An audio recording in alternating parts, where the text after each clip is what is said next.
Julie O'Brien points to Micah's scathing critique of the wealthy who covet fields and seize them, houses and take them away.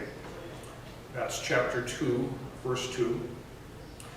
Its radical vision of a day in which nation shall not lift up sword against nation, neither shall they learn war anymore, which we're very familiar with. That's from chapter 4, verse 3.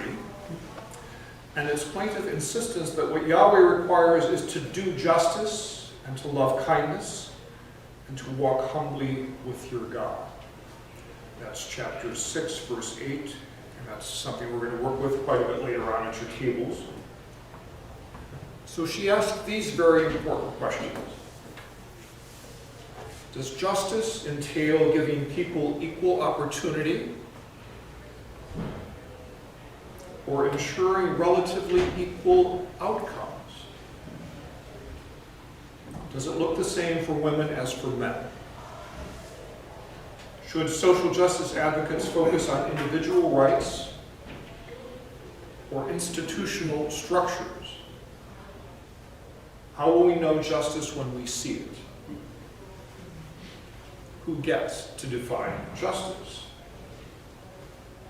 Back in 8th century Judah, this is what was happening when land was being seized from peasants. In efforts to maximize production, systems of coercion and debt were employed to overturn traditional subsistence farming methods, which focus on spreading risk and the long-term needs of farmers' immediate communities, to make room for revenue-driven agriculture, which focuses on the short-term goals of trade and supplying tribute to more powerful states, like Assyria. So Julia O'Brien says, women and children are objects of concern in Micah, but not visibly active participants in society. Micah obscures the ways in which gender scripts hurt real people by equating women with victimhood rather than challenging the structures of their oppression. The survival of the poor was at risk. So then and now we have to find ways of addressing such injustice. After 3 chapters of judgment, Micah moves on in chapters 4 and 5 to a description of Jerusalem's bright future. We're familiar with the verses that speak of a new ruler who will come from Bethlehem, a time of peace, when the people will walk in concert with God. Disputes will be settled by God. This is a very different picture from what the people of Micah's time were experiencing. Instead of being destroyed, Jerusalem will be raised up again, no longer oppressed by her enemies. Micah speaks of daughter Jerusalem in chapter 4. Such an image, this daughter Jerusalem, has drawbacks. O'Brien considers it a reminder of the realities of too many women's lives, perpetual dependency on males, pain and often death in childbirth, and public humiliation via stripping and rape. It reminds us, too, of the real-life implications of the theologies that reinforce female dependency. Viola Rahab, who is a Palestinian Christian from Bethlehem and who's quoted in this commentary, she says it's essential for us to remember that Micah was not predicting the future, but rather explaining the past. The people Micah was talking to had gone through hardships, expulsion, and exile.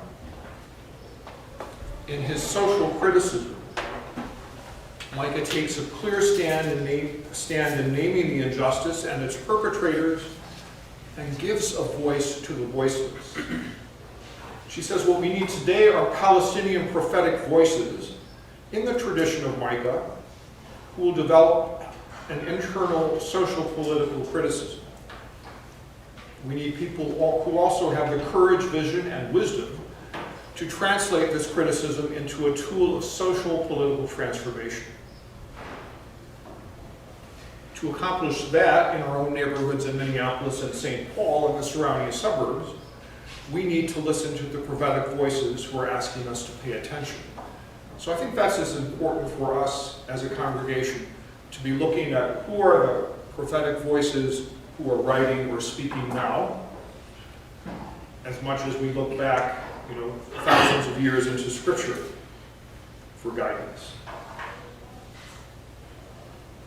So given that God has filed a lawsuit against Judah, what are we to do? I think we can say that God is calling on us to remedy the injustices between humans. If we wanted to sum up the challenge which Micah is presenting to us, we can do no better than look at chapter 6, verse 8. He has told you, O mortal, what is good, and what does the Lord require of you?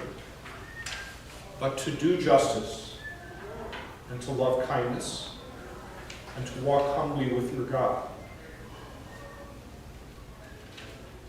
Here he spells out what the Mosaic law and the covenants with God require of us.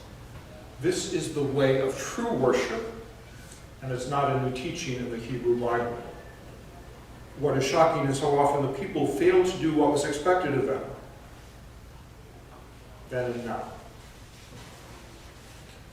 Julia O'Brien writes, rather than prescribing or proscribing particular behaviors, these statements set forth general virtues.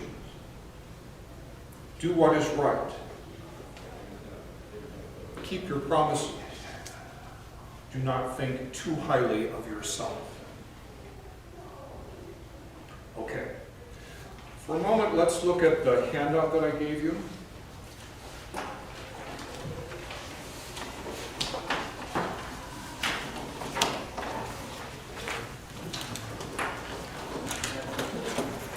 So at the top I have the passage from Micah that we're going to focus on this morning.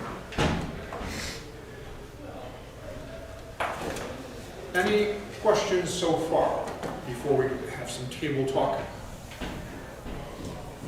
Kathleen? Who do you think the prophets are today that we should be listening to? Locally or more globally? Locally. Oh, I think people who have the courage to talk about, the real problems that we see in our area, and a lot of that has to do with racial inequities. Maybe somebody like Pastor Danny Gibbons, who was here at the beginning of Lent, and other people who are trying to take the lead and running into roadblocks. There's a lot of people that I enjoy reading, things that are in the bookstore and other places that I think have great insights into what it means to be a Christian in the 21st century. It's not that they're not drawing on Scripture, they're just trying to say something that matters for us today. We don't always have to be looking back at what we often rely on for guidance. Jim Wallace. Yeah, Jim Wallace, sure. He spoke over at Westminster Church recently. His latest book is called America's Original Sin, which is about racism and white privilege. You spoke about not wanting to buy into retribution on God's part. Yeah. But how would you explain, could you say a little bit The more idea of about retribution? No, about God's anger. Well, is God angry at us today? Are there signs of it? I don't know if there's signs of God being angry. I think there's probably reasons.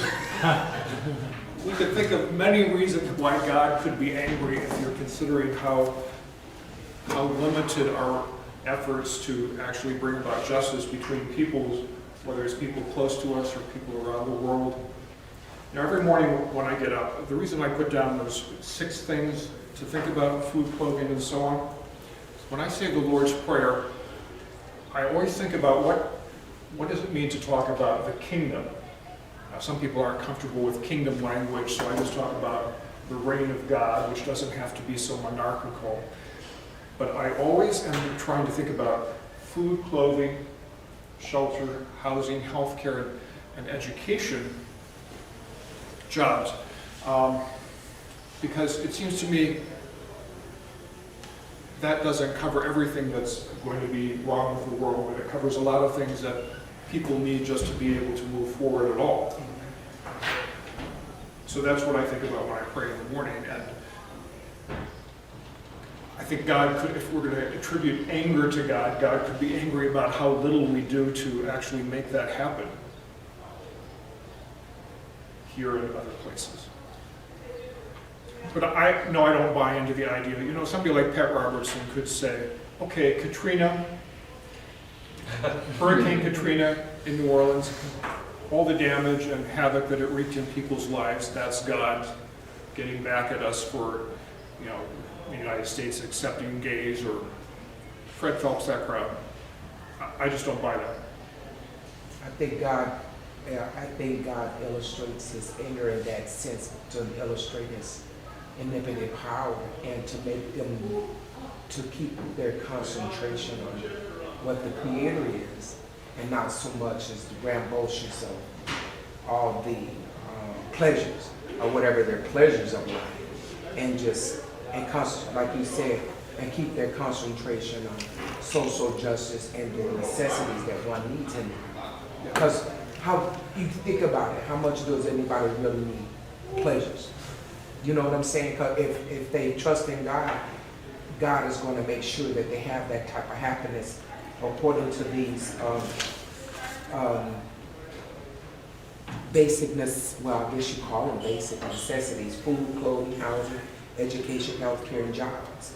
So once all of that is coordinated into their life as a formality of what they need to reach any higher levels. You know what I'm saying? And you know, the Bible says God gives us the desires of our heart. Well, that's why God insists that we keep our heart right? So that so that we can understand that what He has created us for is not to be miserable or sick, miserable or ill or things like that, but so that we can have the fullness of His prosperity, which includes happiness also. You know what you understand? Yeah. Yeah. Have you ever read Jeremiah 29:11? I think it is. Yeah. It says God says the plans that He has for us is plans not to harm us, but to give us hope and with an expected future. So I feel like that also would include happiness. Thank you, Kathy. Yeah, you're welcome. Any other questions so far? Comments? Morning, if any of you have any ideas for things that you would like to see happen on Sunday mornings or other times during the week in the next program year, which will begin in September, you can write something down on those manila cards. Do you remember manila folders from when you were a child? And we'll give them to Mary Luskin, those of us working on adult formation. I'm just going to make a couple more points and then I can hear from you about your table talk. This is from Matthew Coomer, who's an Episcopal priest and a professor at St. Ambrose University in Davenport, Iowa. And this is what he says about justice and power. The condemnations against corruption in Micah and the book's prescription for right engagement with collective and individual power speak to a variety of contemporary justice issues. Whether our power comes from an elected office or positions of societal privilege, gender, race, economic class, sexual orientation, health, or a combination, how we engage with power is a part of daily decision-making. Will we use positions of power to better just ourselves or our communities? Will we engage in or silently tolerate racist, sexist, disability, or homophobic jokes? Will we speak out against the injustices or turn away? Some forms of corruption are so systemic that they are almost unavoidable due to our economic location. Can I afford fair trade products instead of those that are cultivated? or manufactured under exploitative conditions. The condemnations against corruption in Micah, as well as in the greater prophetic corpus, encourage us to wrestle with the tough questions that surround our relationships to power and how we engage those who abuse their power. And this is from Karen LeBasque, who taught ethics at Pacific School of Theology. And she would say that Micah's vision of justice calls for overcoming concrete historical injustices, and that to do justice is always more than fulfilling one's duty. She says, a justice that demolishes and leaves a different landscape behind. Listen to that. A justice that demolishes and leaves behind a different landscape. It's quite different from the injunction to give to each what is due, that generally is taken to be the requirements of justice in a philosophical circle. Biblical justice is part of the covenant between God and the people. Think of shalom, which is a complete harmony and wholeness of being. Think of the option for the poor, which sees injustice when the poor are left powerless, hungry, and suffering. Biblical justice demands that we examine how structures operate in the real world that keep people trapped in an oppressive system, separated by walls. Okay, I'd like to hear from some of your table talk if you have any things that you want to share before we have you write down your thoughts on adult formation for next year.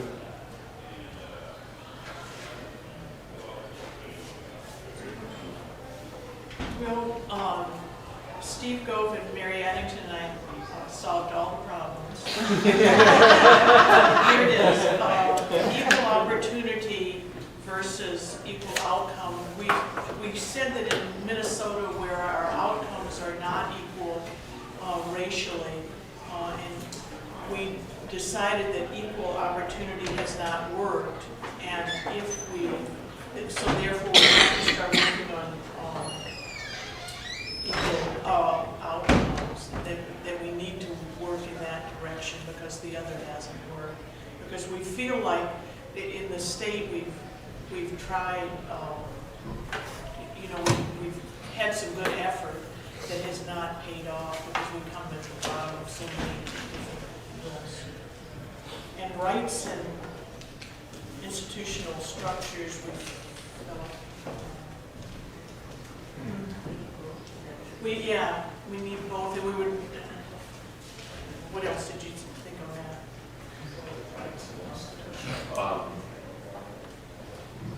Oh yeah, there's no doubt we need to work in the structures, whether that be legislature or whatever else. But actually, I think I was puzzled by what do we mean by advocating for individual rights? Do we mean advocating for actual individual persons stepping in to help a person? Are those the things we should be doing? And of course, St. Mark's is going to do that to some extent, with individuals. Thank you. Others? I guess we were having the discussion about, it said, does it look as, should social justice advocate focus, as they were speaking on individual rights and institutional structures? Well, I feel like that to promote equality, social justice, and social order, it's a necessity for the living life guidelines to lead to individual rights. So it seems like they, in a sense, is a hand-in-hand balance. Because you got to have the social institutes in order for the individuals to have the equality, the social justice or the justice period overall for life wellness, so to say, overall. So I don't know if I guess that's why you say it's a difficult topic in a sense, because you got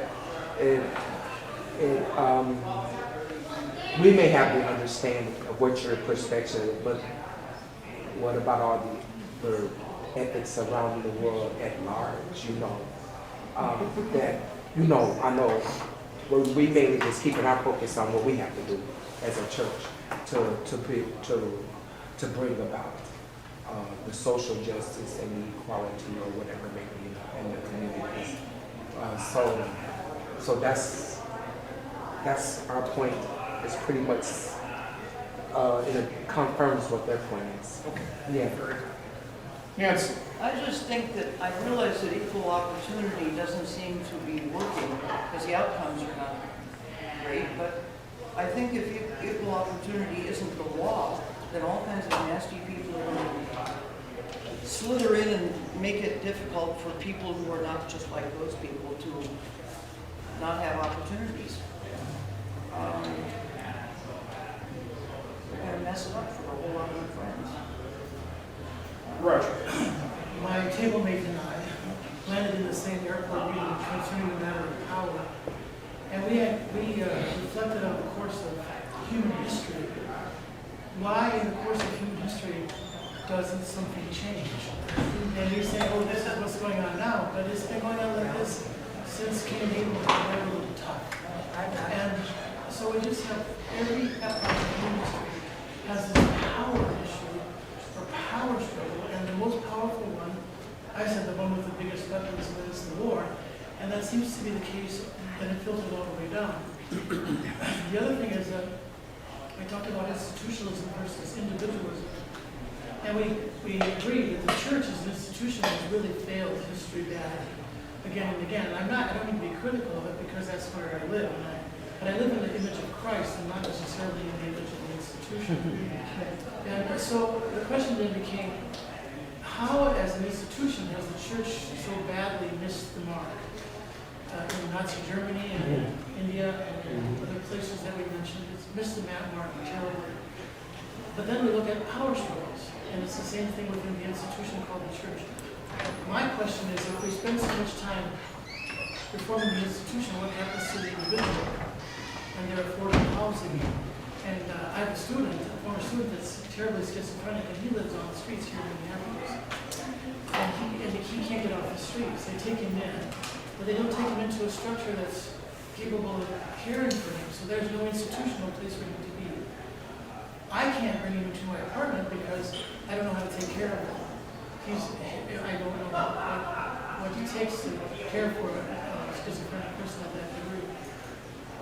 So my bottom line question is, where did it all start, and why doesn't it get better? With the course of human history and knowledge and enlightenment, it doesn't seem to get better. Thank you. Stephen? If I may speak for our table, I think we concentrated more on progress has been and is being made. It's not over by any means, but say for instance, there are more women in wonderful jobs today than there's ever been in the past. There's more women paying child support along with men. It's progress, but it's slow. Thank you. All right, I think we're going to end with that. And if you would have any ideas for next year's adult formation, starting in September, just write something down on your card and we'll give those to Mary Alice.